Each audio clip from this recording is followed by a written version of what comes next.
Hello students, today we will discuss on civil society. It is very important and essential to understand what this concept means because today we are using this word again and again in newspapers, in magazines, in our conversations, even in cinemas. So we need to understand what does it mean. Whether this means civilized society. What are our rights and duties in such a society? So, in this session, we will understand what is civil society, what is the difference between state and civil society, and difference between society and civil society, and state and society. All of you know when men came together, developed an associational life, and resided in a permanent territory, and decided to have some law and order, some discipline and decorum, a state was created. And the state has become a part of our life. We just cannot understand where when the state began and when is it going to end. We will also understand the evolution of civil society. We will identify the limits of civil society, and we would know the institutional mechanisms to promote it, and will appreciate the way civil society can promote active citizenship. We use the word civil society quite often, though it is difficult to define. Generally, we refer to voluntary organizations as civil society. But we are wrong. Its history will tell us that non governmental organizations are just a part of it. They are under the state, registered under the Societies Act in different nations.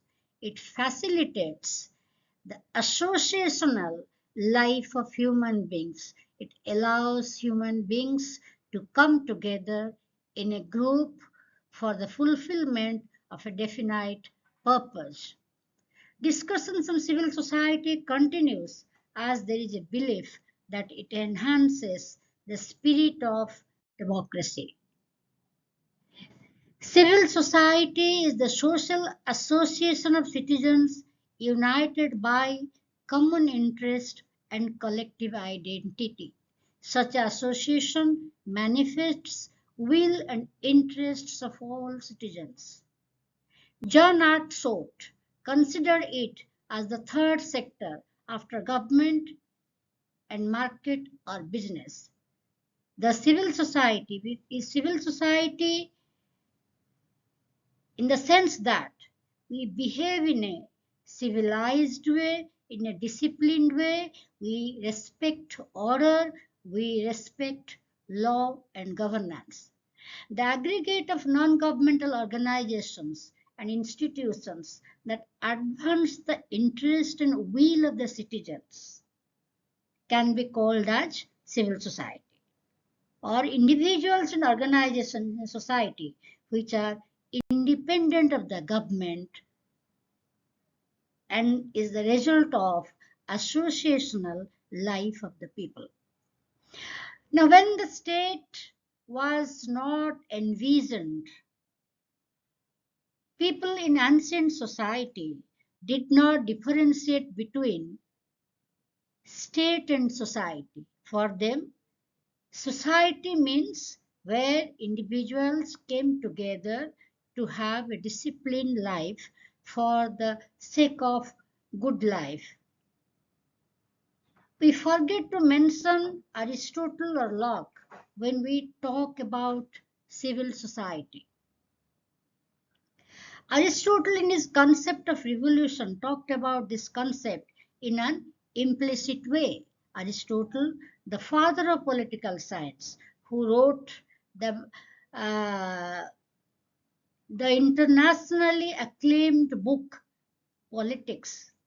He said, individuals or citizens in a society has every right to revolt against the government because the government exists for good life.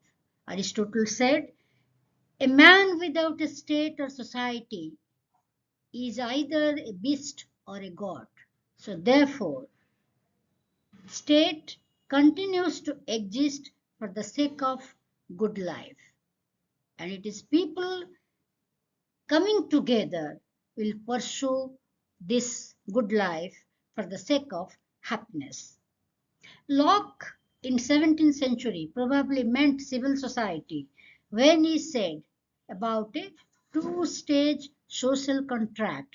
The first will establish the civil society where all men enters into a contract with each other to have a civilized society and the state of nature which was nasty, brutish and soft. And this is an unrevocable contract. And the second contract is that with the government which establishes a civilized society or a disciplined society. And the second stage of contract is revocable. So probably the first stage was the establishment of a civil society. Once men become civilized, they would never like to go back. Perhaps this is the way Locke wants us to understand civil society. In all discussions of civil society, the names of John Stuart Mill, Hegel, and Alexis de Tocqueville is referred as main proponents. Hegel considered civil society as a transitional phase between family and state. World Bank today has also adopted this understanding. Family represents particular altruism where each member of the family, without having any self interest, works for the betterment of all. Civil society reflects universal egoism, where the association of human beings works for an universal goal, though it may represent the uh, needs of a few. State sets limits to the egoism of civil society and establishes universal altruism. Hegel considered state as the march of God on earth, which can understand the individual needs of each and every citizen and accordingly will maintain discipline in the civil society. And here in the state, there is no conflict between individual interest and interest of the state. Both are identical. So there is no social conflict. Therefore, Hegel says state is the march of God on earth. Hegel subordinated civil society to state as it is a mediating domain where particular interest of individuals and individual interest of state can be reconciled, and this will provide the ethical basis for modern society. Alexis de Tocqueville thinks civil society provides sustainability to democracy. That means if we come together to lead a civilized life, naturally we will cherish democracy, we will promote the values of democracy, and democracy becomes a way of life. So, precisely speaking, the concept of civil society is a vital element of liberal theory. So, I hope students you must have understood the difference between state and society, the difference between society and civil society, and the difference between state and civil society. For some, like Hegel, civil society is subordinate to state. For some, Civil society is like Rousseau, is the general will of all active citizens which thinks about the well-being of all citizens. In history, there developed an alternative understanding to John Stuart Mill, Hegel, and Alexis de Tocqueville, and that is the philosophy of Antonio Gramsci, the Italian philosopher who gave us the concept of integral state. Gramsci, a Marxist or who believed in Karl Marx philosophy, said that the integral state has two components. One is political society, second is civil society. Political society is that where the governor rules the governed through coercive authority or force with the help of the police force or law and order machinery.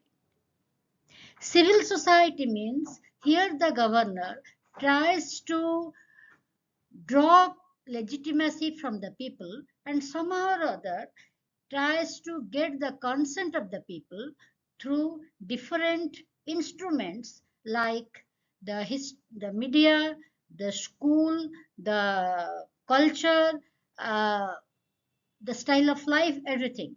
So Gramsci thinks state is an ideological apparatus which controls media, schools, universities, and the ideology at the family level. On the other hand, state adopts welfare measures to get consent of the people. This is how it shapes history and culture, leading to continuation of hegemony or power domination. State uses civil society to manufacture consent. It applies force when it fails to get compliance from citizens. Thus, civil society teaches individuals to show natural respect to state in contrast to this, the Indologists from India, Partha Chatterjee and Sudipto Kaviraj says, Western reality is different from Eastern reality. In West, strong state has developed a strong civil society as the latter limits the excesses of state authority. Like now, for example, today in United States, citizens protest against United States involvement in Israel-Palestine war.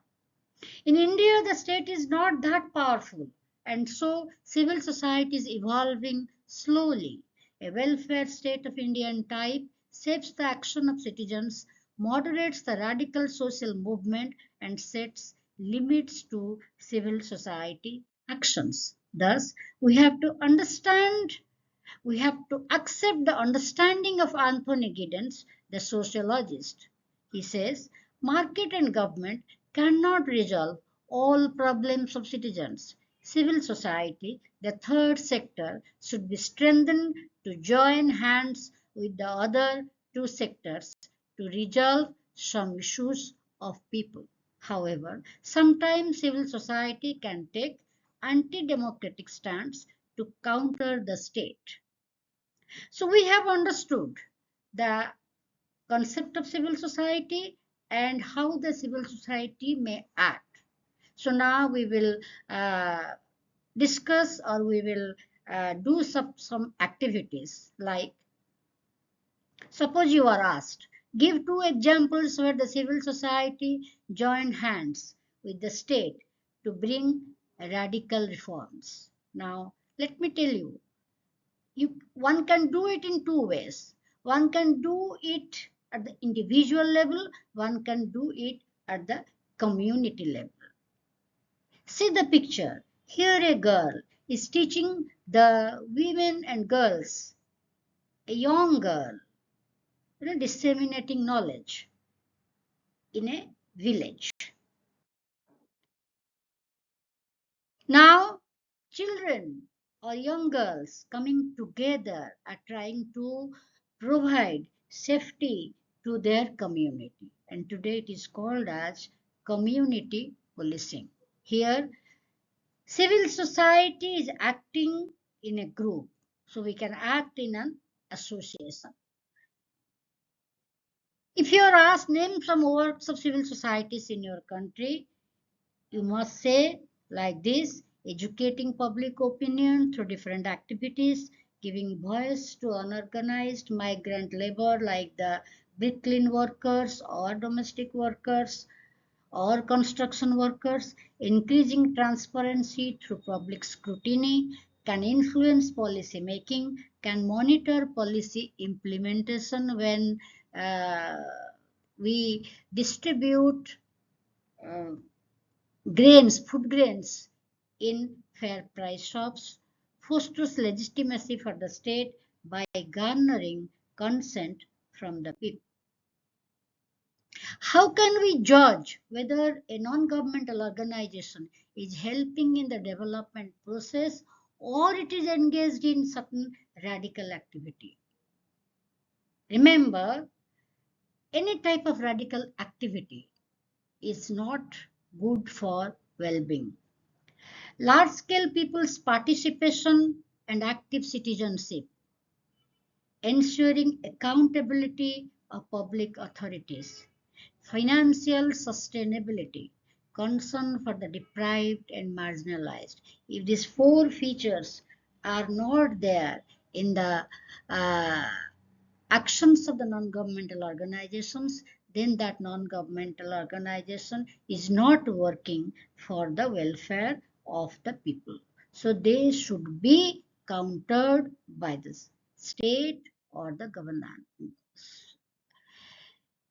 Now coming to the question that do we have civil society activities where it acts as a counter to the state.